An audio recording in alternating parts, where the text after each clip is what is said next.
You are listening to Leaders and Legends, a podcast produced by Veteran Strategies and featuring conversations with fascinating and impactful men and women who have shaped our world, our communities, and our history.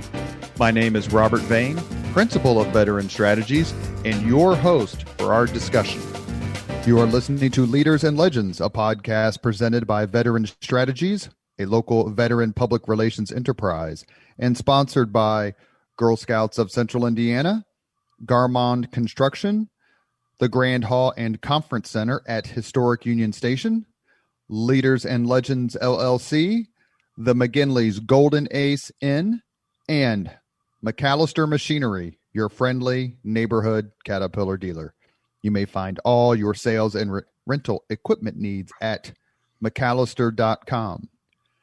We are pleased to announce our podcast is now a member of the All Indiana Podcast Network in partnership with Wish TV. You may find Leaders and Legends at allindianapodcastnetwork.com. Thinking of starting a podcast or need to host a public meeting? Let Leaders and Legends LLC be your partner as you look for new ways to communicate your message. Please contact Chris Spangle and me at leadersandlegends.net. Thank you for joining us on the Leaders and Legends podcast. Our guest today is Bruce Levine, who just wrote a brand new biography of Thaddeus Stevens. Who is Thaddeus Stevens? Well, you know him better as Tommy Lee Jones from the movie Lincoln, in a brilliant portrayal of the arch abolitionist Thaddeus Stevens from Pennsylvania, who was emancipation cool before it was cool, to say the least. Bruce Levine is the best-selling author of 4 books on the Civil War era, including The Fall of the House of Dixie and Confederate Emancipation, which received an award for Civil War scholarship and was named one of the top 10 works of nonfiction of its year by the Washington Post. He is a professor emeritus of history at the University of Illinois, which has the fake Assembly Hall, while Indiana University has the actual Assembly Hall. Thank you very much, Professor, for joining us. Thank you for having me, Robert. Your new book is called Thaddeus Stevens, Civil War Revolutionary Fighter for Racial Justice. I'm sure it took quite a few years to both research and write. But why is 2020, 2021 a great time for this book to come out? Good question. Well, I think everybody remembers the Black Lives Matters marches of the summer, and currently hearings on an attempt to set up an investigation of the subject of reparations for slavery. So the question of the status of African Americans in American society is very much central to American politics again. And I think the story of the Civil War and Reconstruction sheds a good deal of light on that subject. In the pantheon of, and we're going to get into his career in more minute detail, but on the Mount Rushmore of people who made the 13th Amendment happen, and the 14th and 15th, obviously, who would you put on that Mount Rushmore along with Thaddeus Stevens?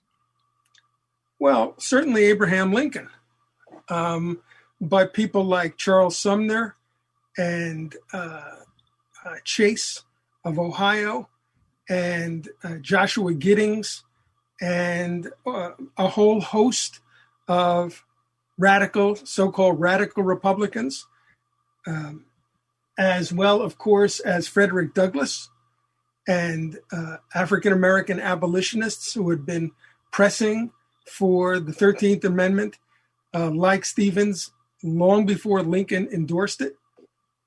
I think you've got a long list of people whose faces would belong on that mountain.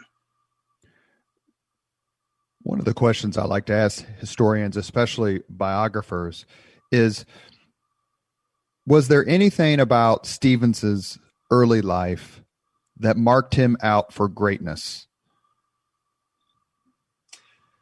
Well, I guess it depends on what you mean by that. If you mean, was there anything that would have caught your eye if you were looking at him? I don't think there was anything tremendous in that era. He was an avid reader, an avid student, tried to set up a library in the corner of Pennsylvania where there was none. But there was a good deal in his life that certainly shaped the man who would grab your attention, and that contributed significantly to the Civil War revolutionary that he would become. He had a deformity, a club foot. How much did that fuel his desire to be respected and accepted in other ways? Because we all know how cruel people can be when encountering a physical deformity. They're cruel now. I can only imagine what it was like. He was born in 1792, so he's an 18th century birth year. Apparently, the children around him were cruel and did taunt him. His brother was even in worse shape. His brother had 2 club feet. And we know from a neighbor that taunting hurt his feelings. I would guess that it certainly did contribute in his case to a determination to overcome that marginalization. But so did a number of other aspects of his life that he emphasized more than the deformity, such as simply being born into poverty and feeling not only the material effects of that, the deprivations of that, but also feeling condescension from others who were better off. And he certainly set his sights on eliminating that kind of condescension toward the poor and trying to uplift the poor of all races. It would be somewhat, it wouldn't be somewhat. It's crazy to try to compare any of our lives, even the lives of the poor, whether today or in the early 19th century, to the lives of slaves.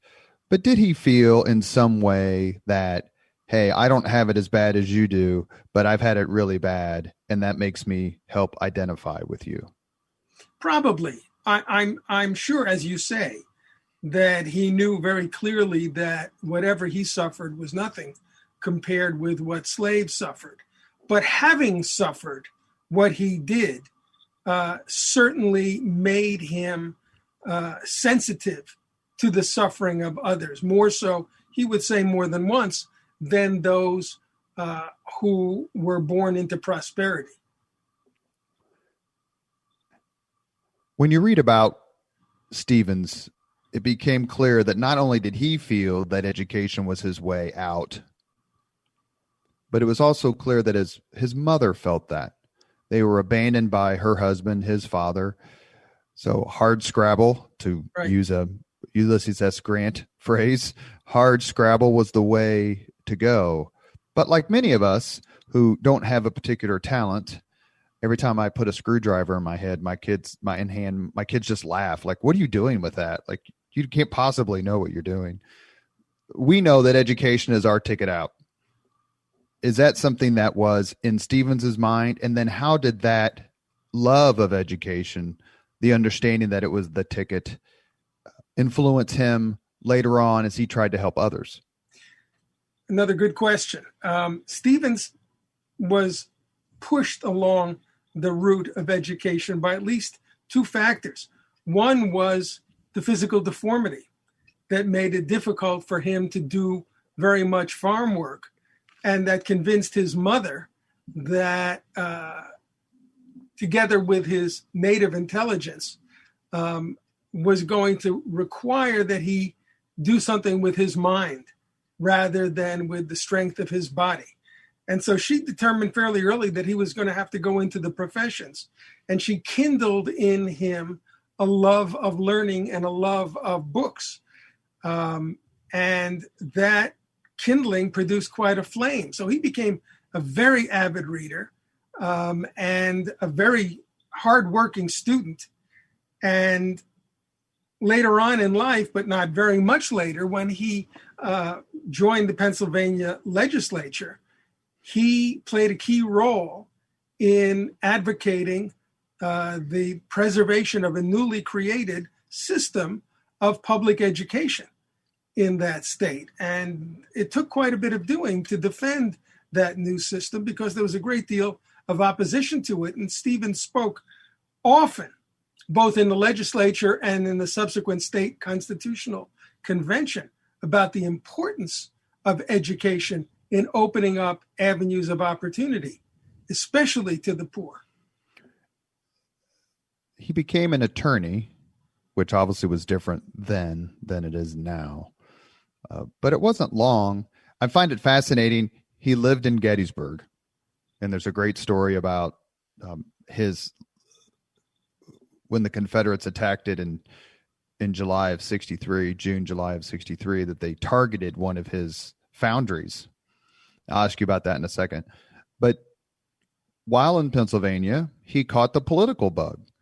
What drove him to go that route? Because as much as we like to think 21st century politics is rough and tumble, it, in my view, doesn't hold a candle to what people had to put up with in the early to mid 1800s. Well, on that subject, and on the subject of handling the rough and tumble, Thaddeus Stevens was a tough cookie and had the ability to dish it out as well as take it. And so I'm quite sure that the prospect of being attacked would not have made him bat an eyelash. But Thaddeus Stevens had goals of transforming the country. And that could only be done, he believed, through politics. He wanted to democratize the United States to a much greater extent than it was already democratic. And there was no other way to do that but through politics. And he had very strong political views, not only about democracy, but about the importance of getting the government to help stimulate the growing capitalist economy of its time. And he was of the opinion that the growth of that economy required active government support, just as he believed that making opportunities available within that economy to those born into poverty also required government intervention. So those goals, no doubt, propelled him along the political career that he would follow. And did he find the presence of slavery as the exact opposite of the opportunities he sought to give to others? Absolutely. Stevens believed very early that this was the most oppressive, the worst institution in human history. The most oppressive, the most brutal, the most unfair, and very early in life, conditioned by his childhood, it's worth saying, set himself against slavery. So as you note, he became a political figure in Pennsylvania, but he was born in Vermont, which was the first state in the Union whose constitution denounced slavery. That's what, is that the 14th state? Is that right? 14th, 15th?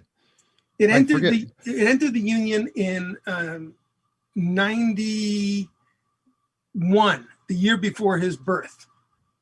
Yeah, because it was either right before or right after Kentucky. So you have these two juxtaposed, kind of slave/free states. One of the questions in reading about his deformity, which I'm going to ask you about the movie Lincoln later. We were lucky enough to have Harold Holzer on the Leaders and Legends podcast, and he talked about his involvement in it. But they, in the movie, you notice that he limps, or clearly had a deformity, which they didn't show, that he limps. And one of the first, when I started reading about the Civil War 30 years ago, one of the first words I encountered that I didn't know This was pre-internet, so you had to actually go look up this big word in a giant dictionary. And the word was dyspeptic, which means grouchy or grumpy, because of dyspepsia, which is a stomach ailment. And I read that word as it was being used to describe multiple times Jefferson Davis, who just always seemed grumpy and bitchy and mad. And it made me think, when reading about Stevens, was his deformity a driving force in establishing his personality, not just his willingness to fight, not just his views and his sense of compassion, but was he just mad all the time because of his leg? I don't think he was mad all the time, but I think he had developed an early reflex of defensive offense. He must have, judging from what he became, developed an early determination not to put up with guff from others, probably deriving, at least in part, from the subject of his deformity.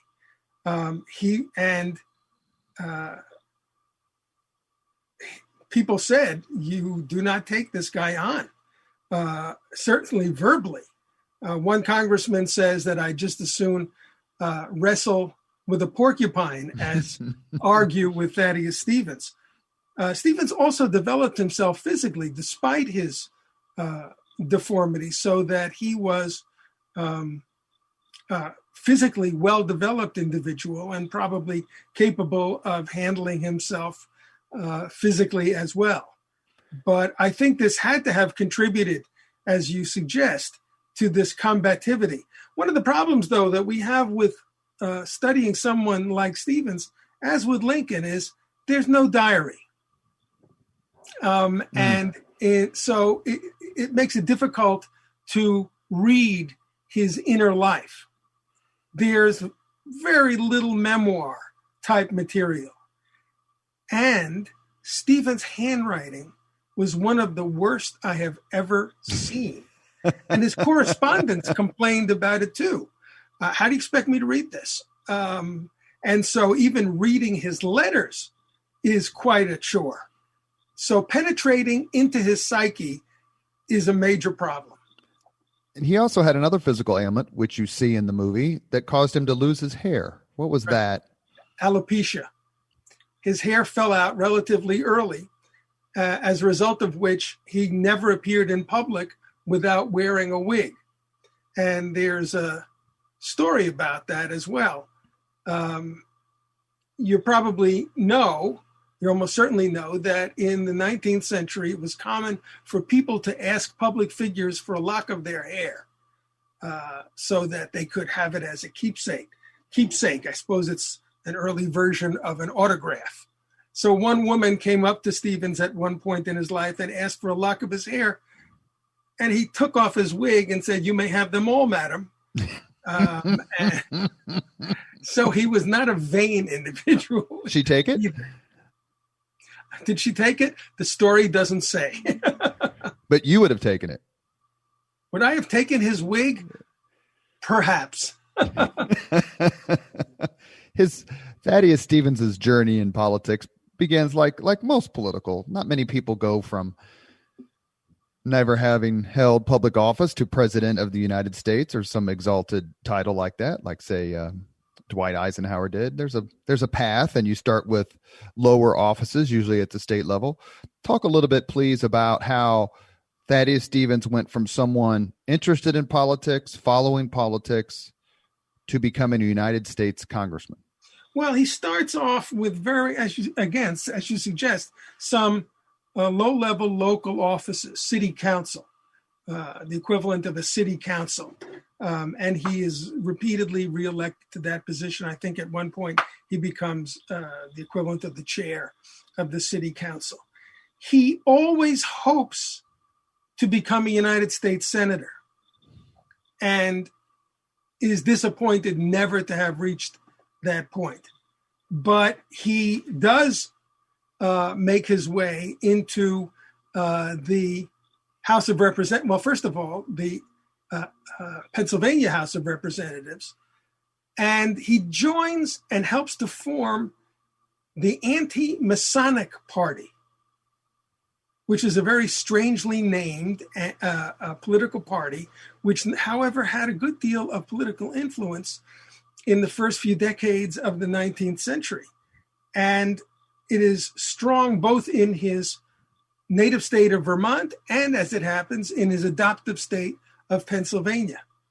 And it is as the candidate of this long forgotten party that he really begins to make a name for himself in the state legislature. And the anti-Masonic party, Masons were a secret society, and they were an exclusive society, and they were operating with all these special rules and traditions and kind of mystifying procedures. And it was seen as, and correct me if I'm wrong on any of this, it was seen as anathema to an open, free society like the United States. You're quite right. And in addition to all these characteristics, its members in those days swore to give preference to one another in all walks of life, including politics. And so this was seen as by people, not only Stevens, but John Quincy Adams and a number of other prominent individuals, as a real threat to the survival of political democracy. If there's a secret society whose members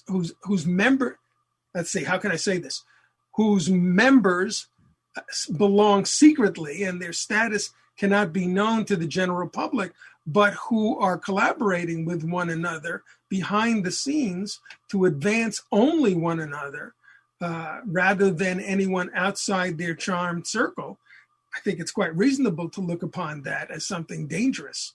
Did he ever try to join, and why was he rejected? He did not try to join.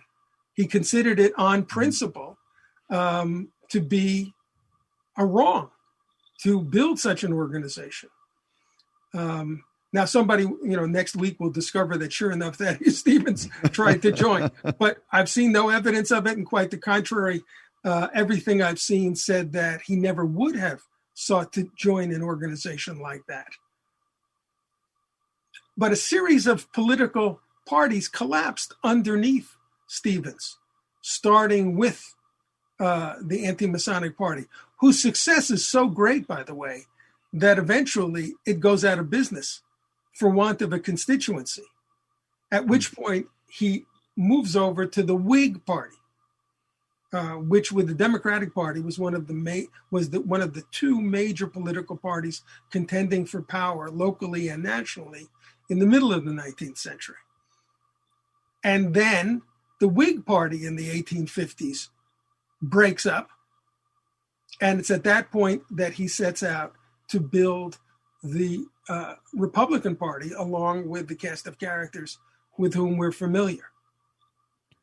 He had, before we get to the time in Congress, it's fair to say he had a relatively successful political career, despite the fact that he took some pretty tough stances. In other words, wasn't scared to be outspoken on issues that made people uncomfortable. That's right. He did very well politically. He developed evidently a strong relationship with his constituency, despite the fact that on a number of occasions he bucked his constituency. So, for example, in the fight over public schools, a lot of his well-to-do neighbors did not like the position he was taking on public schools. They didn't see why they should pay taxes to support schools when they had, let's say, in some cases, no children who would be attending those schools, or they could afford to be sending their children, if they had children, to private schools. And so, in fact, after fighting successfully for the public schools, that was the one year that Stevens was not reelected to the state legislature. So he could feel consequences of going against his constituency. And in 1850, when he opposed the Compromise of 1850, a sectional compromise between North and South that included a new law strengthening the ability to capture so-called fugitive slaves, when he vigorously opposed that compromise, the Whig Party refused to renominate him for the House of Representatives. So he was prepared to suffer the consequences of taking unpopular positions, or positions at least unpopular with his given political party. But once he joined the Republican Party, he was never denied renomination again and was never denied re-election again. He had found a vehicle that fit his politics much better than any earlier one had done.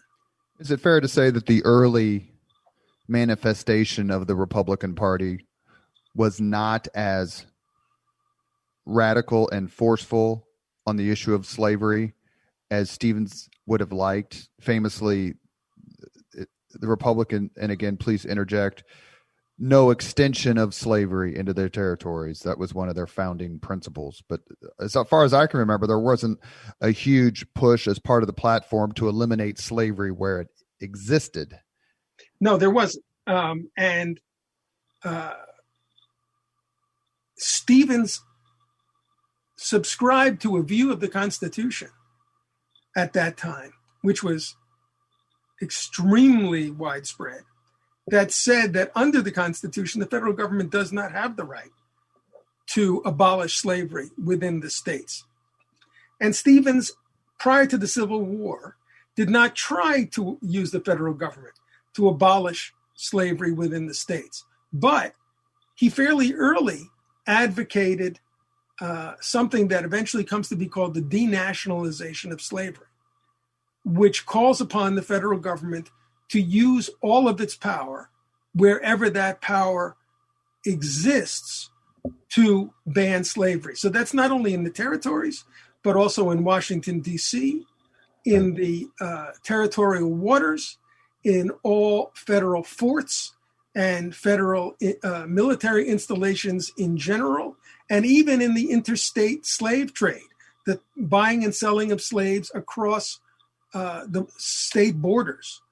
And he also opposes the operation of the fugitive slave law.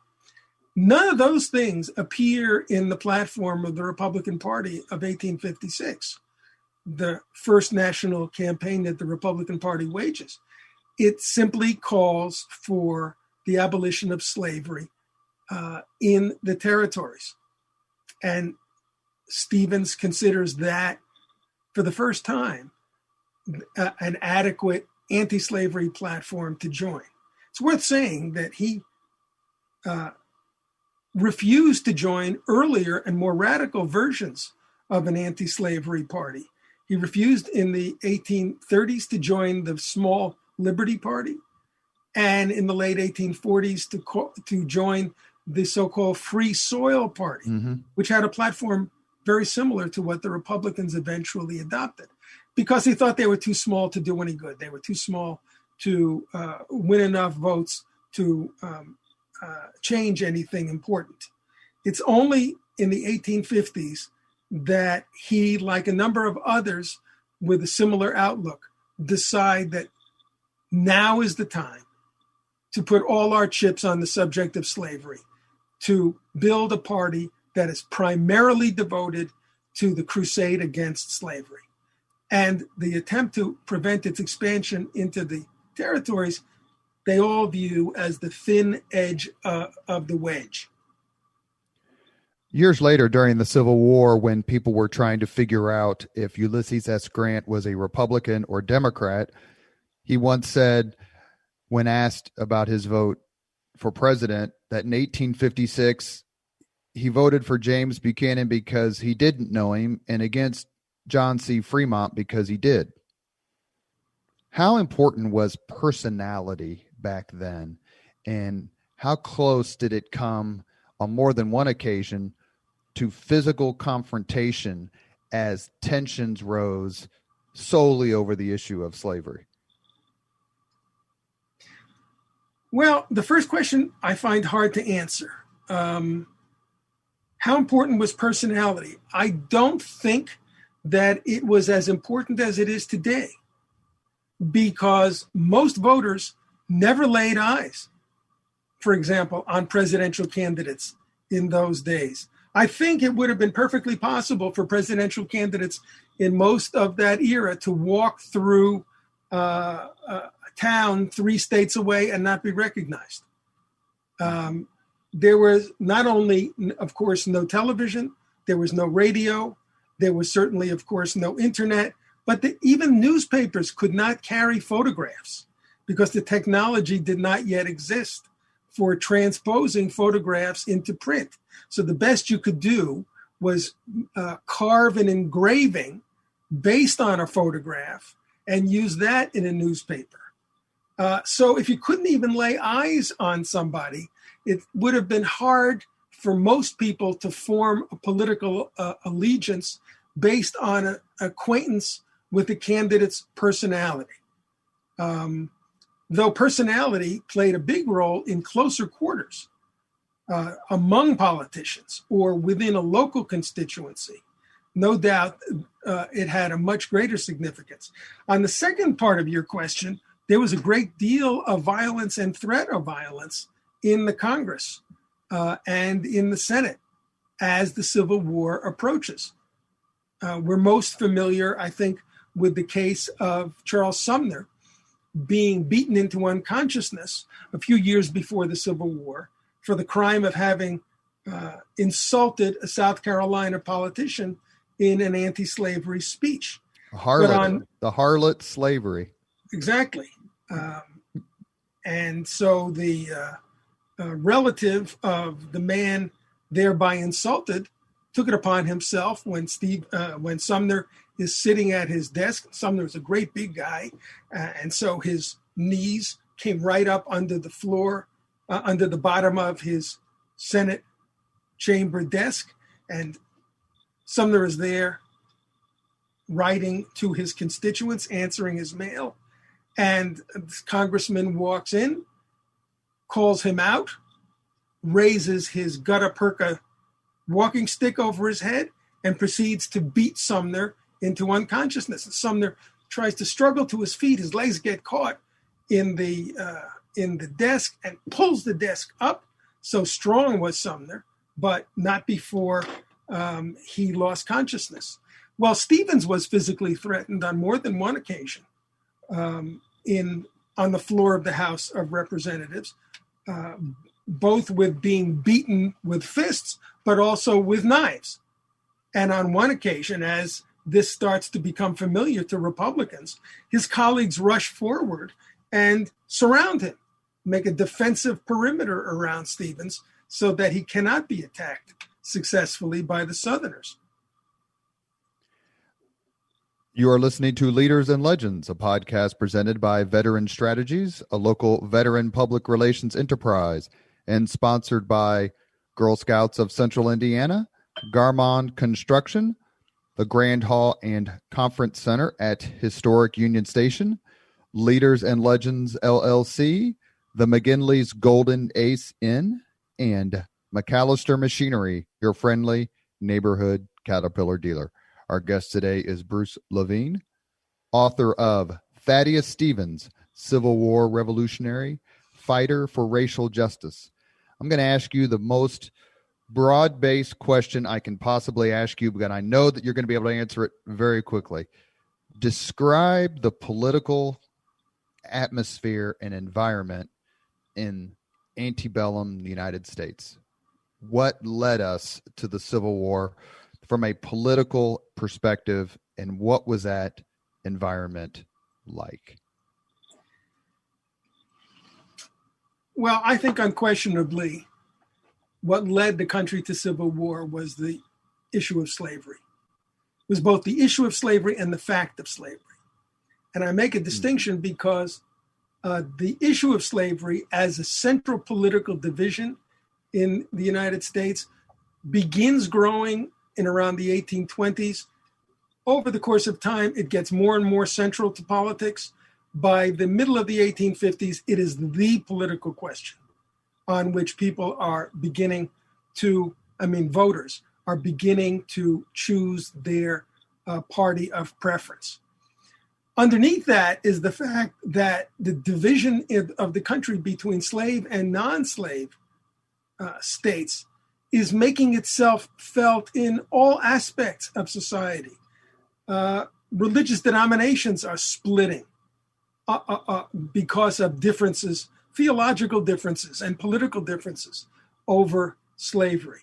Slavery shapes values and institutions in the South in ways that a free labor society is not shaped. And so the difference in social relationships and economy make themselves felt in all sorts of cultural and secondary and tertiary aspects. But in the 1850s, Northerners and Southerners both, by and large, come to recognize that this is the key question of national politics. Will slavery survive and possibly grow, or will anti-slavery forces find a way to, in Lincoln's terms, put it in the course of ultimate extinction?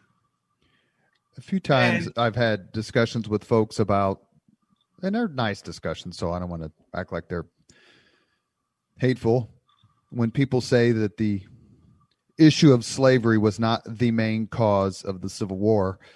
And I kind of just shrug my shoulders and go, every single compromise prior to the war to avoid war was based on what issue? Of course, slavery. And they go, well, and I'm like,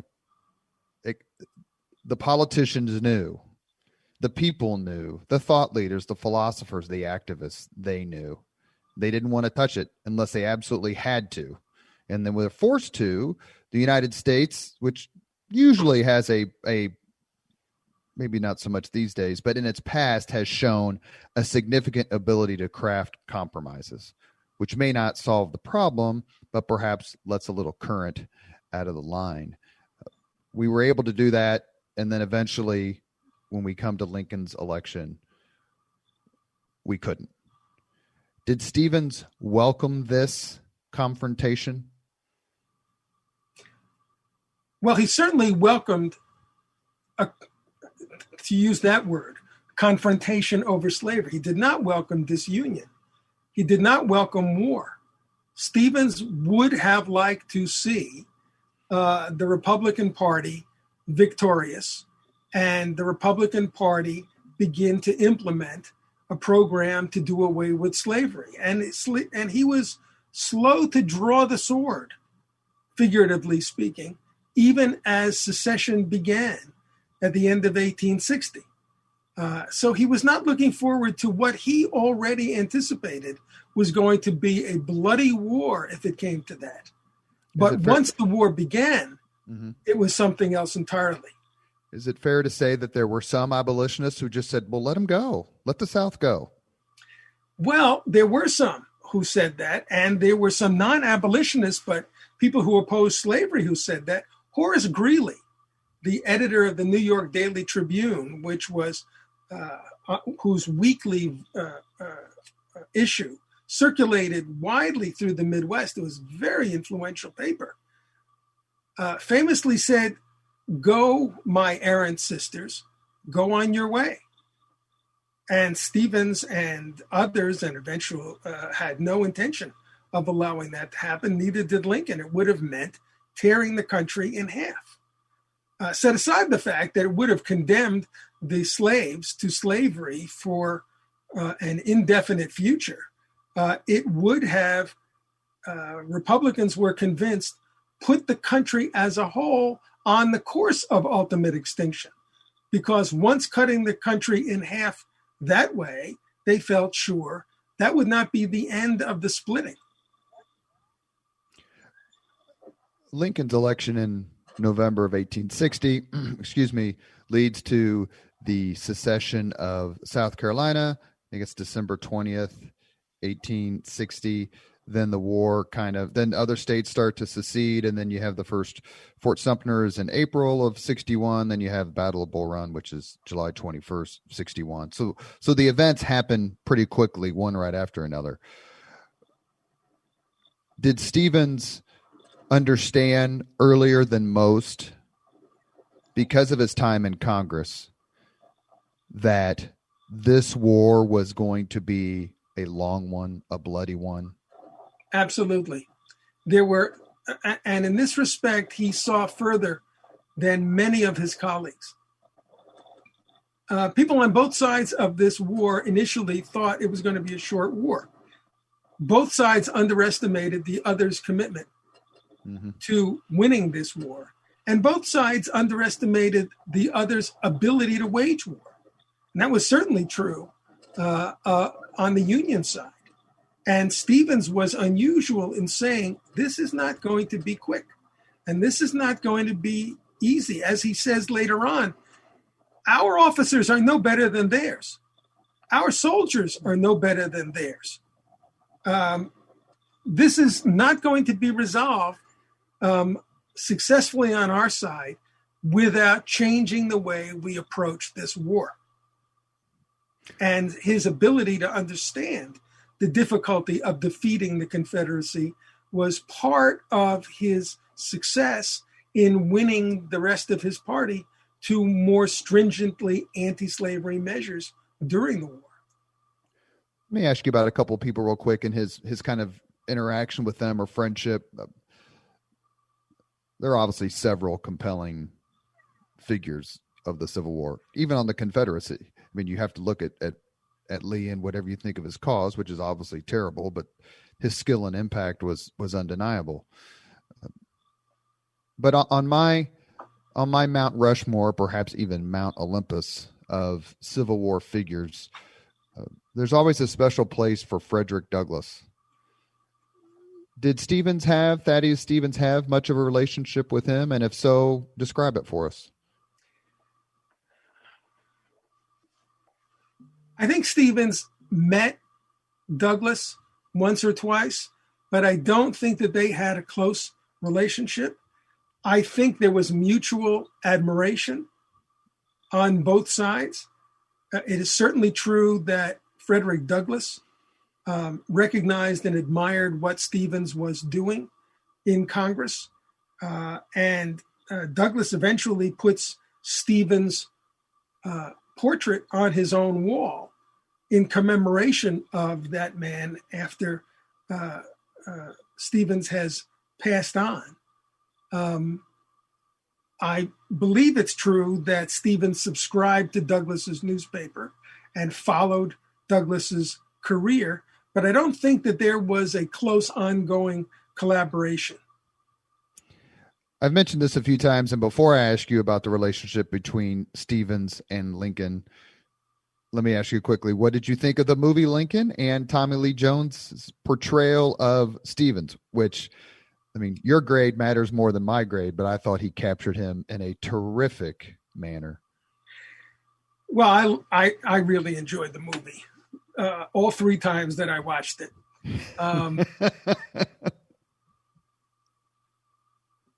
I thought, and I like Tommy Lee Jones a great deal.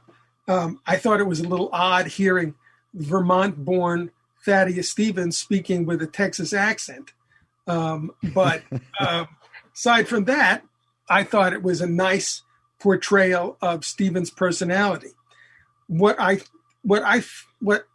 did not like was what was, in my opinion, a portrayal of Stevens as so stubborn and so extreme that he created a problem for the achievement of the 13th Amendment, and that only Stevens' supposed backing away in public on the floor of the House from his own so-called extreme views made it possible to pass the 13th Amendment.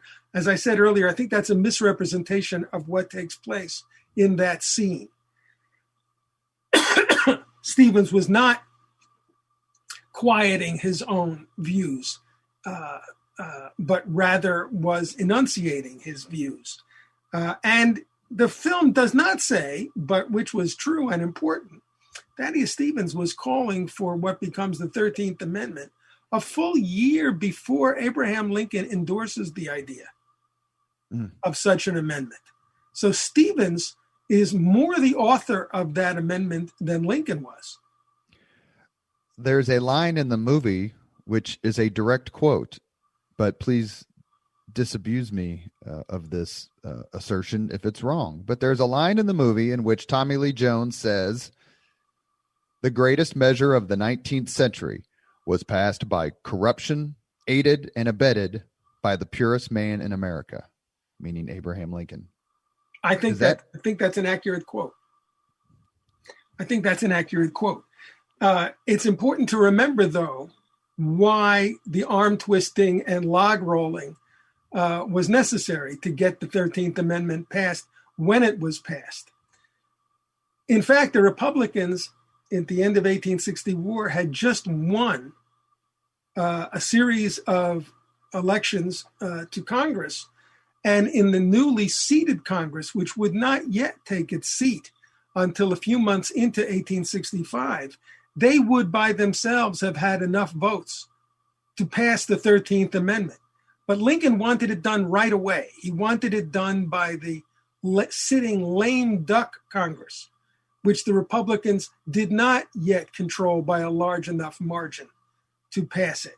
And so it was necessary to resort to these particular measures that are shown in the movie.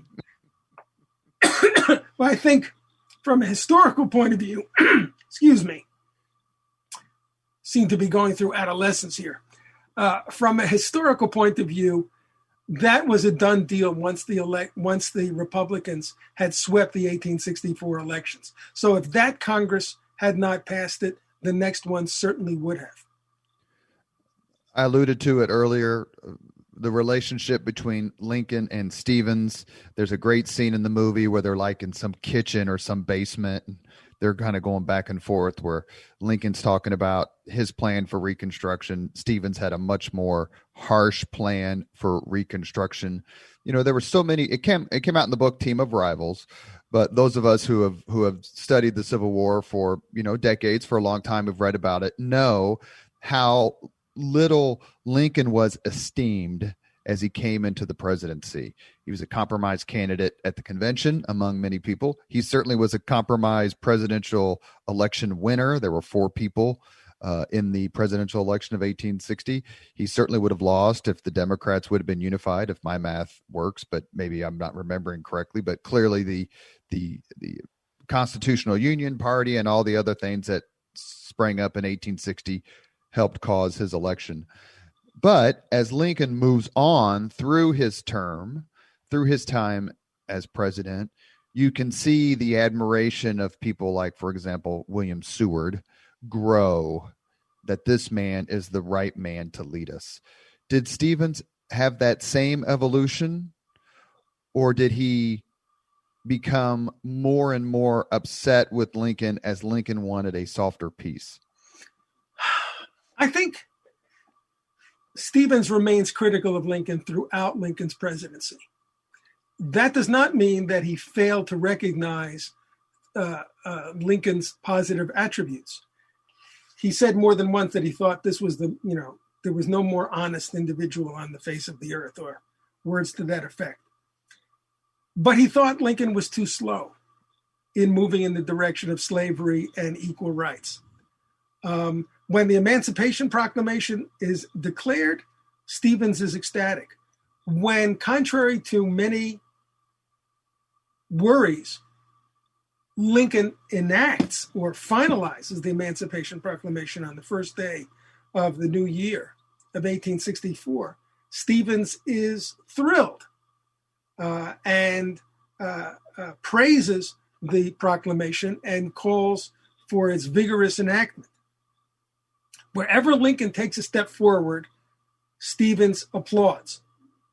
Where Lincoln fails to move forward, Stevens either criticizes him publicly or grumbles privately among members of his party.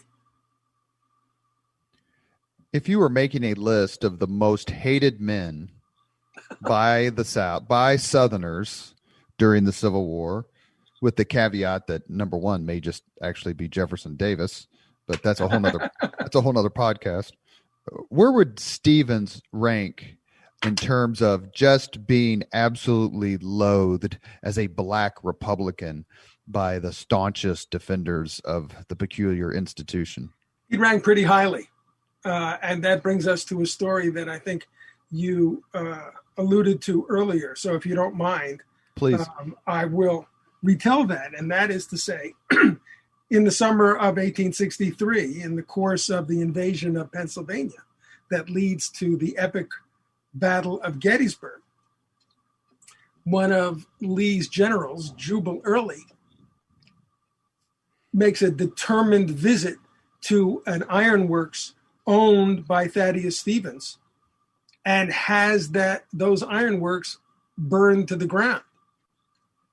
And when the on-site manager of the ironworks asks Early why is he making a point of singling out this enterprise, Early says, because Thaddeus Stevens has done more than anyone else in the U.S. government to attack the Confederacy and to undermine the Confederacy.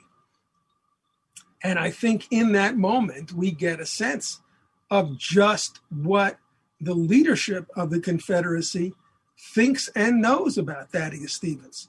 That despite the fact that he is not the president, despite the fact that he never makes it into the Senate, that he's not even the majority leader in the House of Representatives, he is a dynamic force moving the Republican Party forward.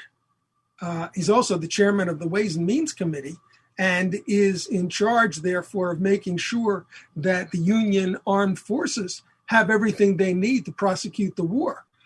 But even more fundamentally, I think, he is one of the key spark plugs in pushing the Union, not only to militarily engage the Confederacy, but to go after its central economic, social, and cultural institution, slavery. We should pause to note that on the list of particularly loathsome Southerners, Jubal Early would be very high. He's a singularly disgraceful person. Quite unpleasant fellow. What was Thaddeus Stevens' reaction to the assassination of Abraham Lincoln? Shock and mourning and concern that this would mean the elevation into the presidency of someone who he didn't want even to be the vice president, Andrew Johnson, from the slave state of Tennessee. Johnson, who had himself once upon a time been a minor slaveholder and who was a thoroughgoing racist. When Johnson was placed on the Republican ticket in 1860,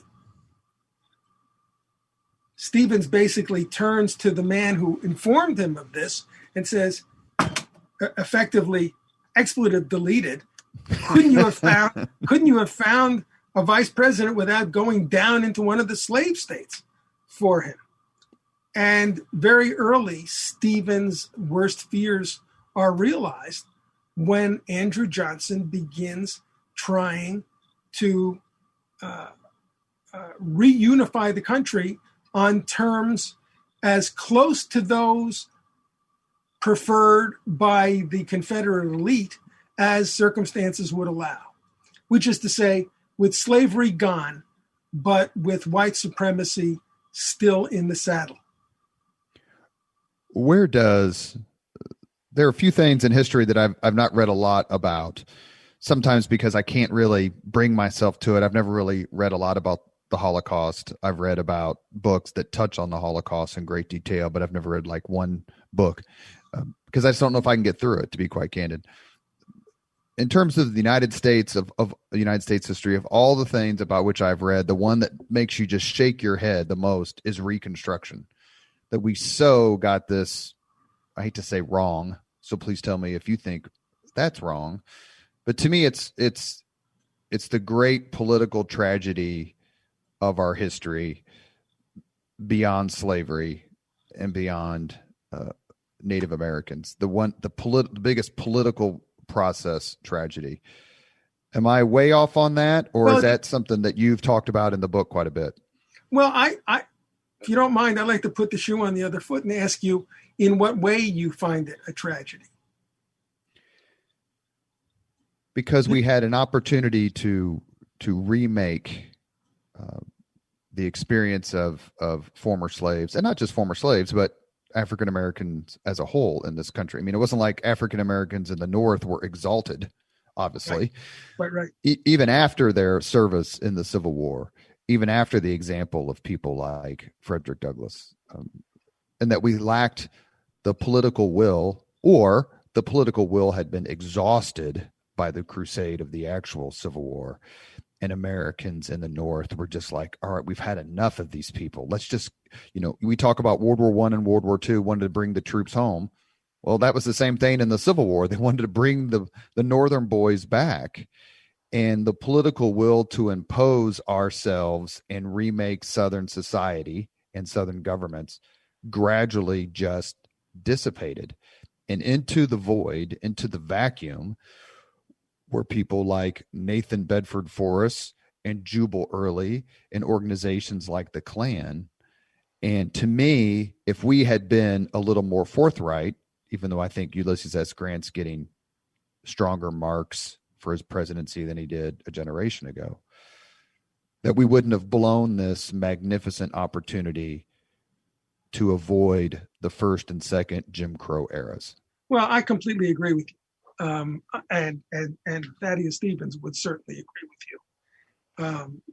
Stevens firmly believed, and retrospectively, I can only agree, that this was the opportunity and this was the necessity to firmly impose upon the former slave states not only abolition, but thoroughgoing legal and political equality. And to keep control of those states long enough to stamp out white supremacist terrorism.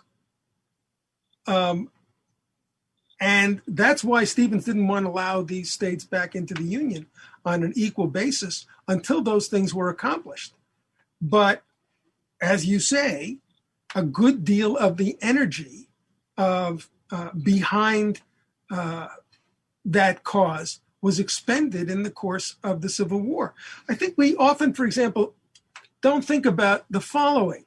The first people, or at least among the first people to join the Union Army, would have been those men with the strongest anti-slavery sentiments. And consequently, a disproportionate number of those people would be killed in the course of the Civil War, and that has to have political consequences. If the most anti-slavery people are losing numbers like that, that's going to affect the politics of what's left. Now, running contrary to that, going in the opposite direction is the growing determination on the part of other surviving Northerners that if we don't act firmly, all the blood and treasure expended in the course of the Civil War is going to be lost. But eventually the energy gives way.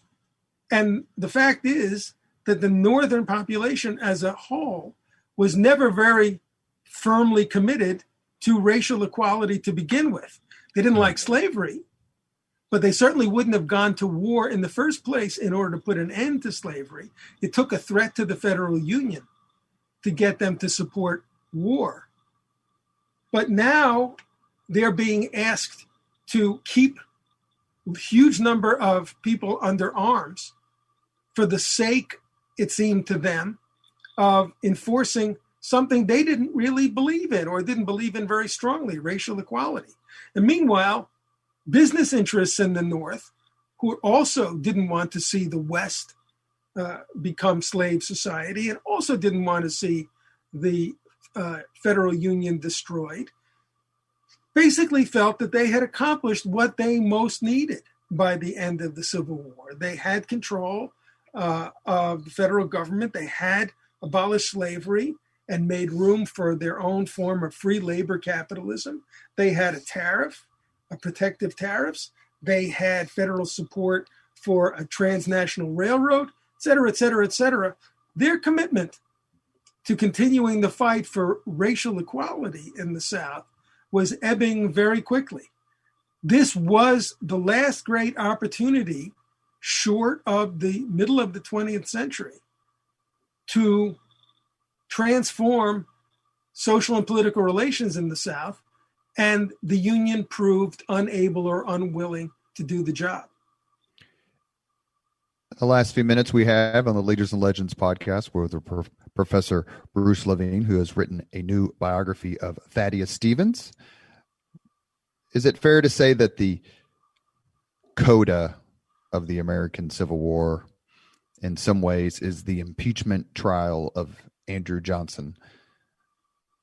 If so, or please say that there's something else that you would put in that category. What was Stevens's role in that before his death in 1868? Well, I would say if this is literarily possible, it's a coda. It's also possible, I suppose, to say that all of Reconstruction is a coda of the Civil War. But Stevens becomes convinced that Andrew Johnson is indeed a major obstacle to doing what needs to be done in the South. And I think it's clear that he's right. Andrew Johnson is happy to see slavery abolished, but past that, he is giving the old elite of the South virtually free rein.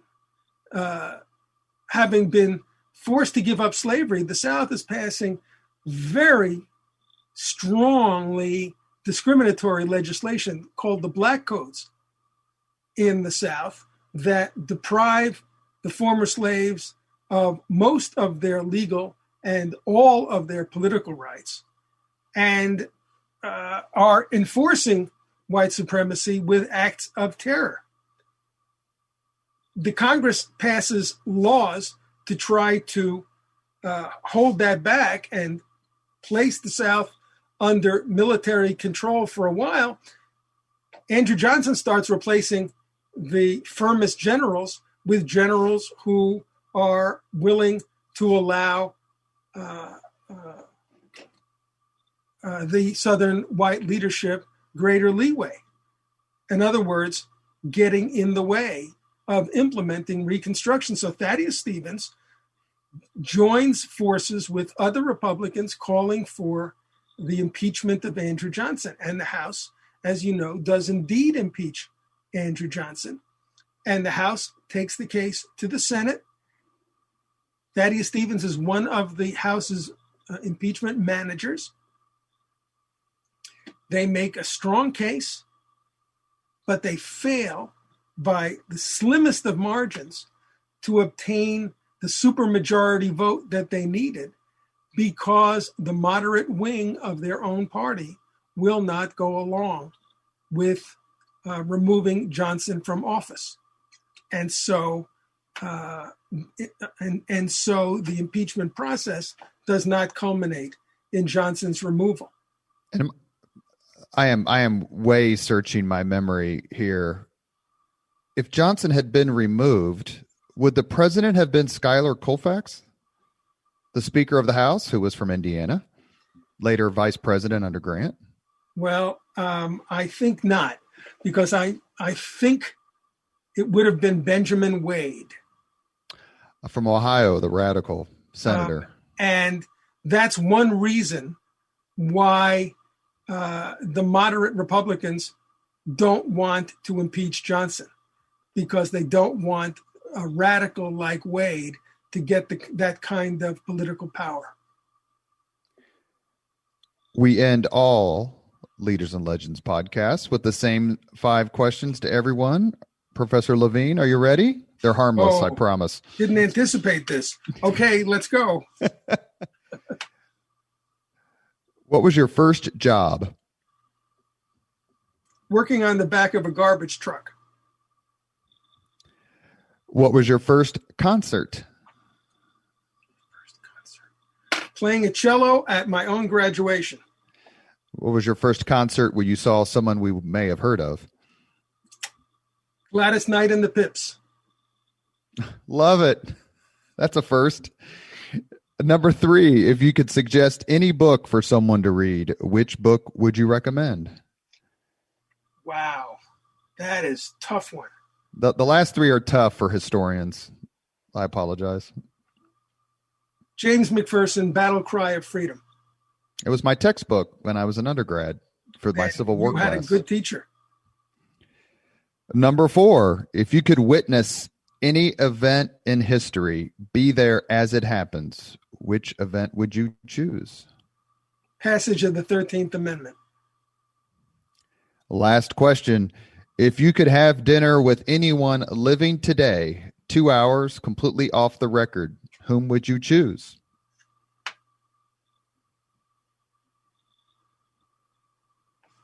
Pass. Nobody comes to mind. Barack Obama, George W. Bush, Raquel Welch. I'm sorry. I'm just flubbing this, but I can't think of a single individual who I would most want to sit down to dinner with. Isn't that sad? Got a favorite sports team? Nope. Favorite comedian? Oh my, you're really pushing me. Isn't that what you did with your students? I'm sorry. I've run out of gas. How about we both just have dinner with our friend Peter Carmichael from Gettysburg College? Fair enough. A terrific man. Have you thought about sending, last question before we end the podcast, have you thought about sending a copy of your biography to Tommy Lee Jones? I think you should. All the members of my family insist that I do so. Terrific. You have been listening to Leaders and Legends, a podcast presented by Veteran Strategies, a local veteran public relations enterprise, and sponsored by Girl Scouts of Central Indiana, Garmong Construction, the Grand Hall and Conference Center at Historic Union Station, Leaders and Legends LLC, the McGinley's Golden Ace Inn, and MacAllister Machinery, your friendly neighborhood Caterpillar dealer. Our guest today has been Professor Emeritus of History at the University of Illinois, Bruce Levine, who has written a new book called Thaddeus Stevens, Civil War Revolutionary, Fighter for Racial Justice.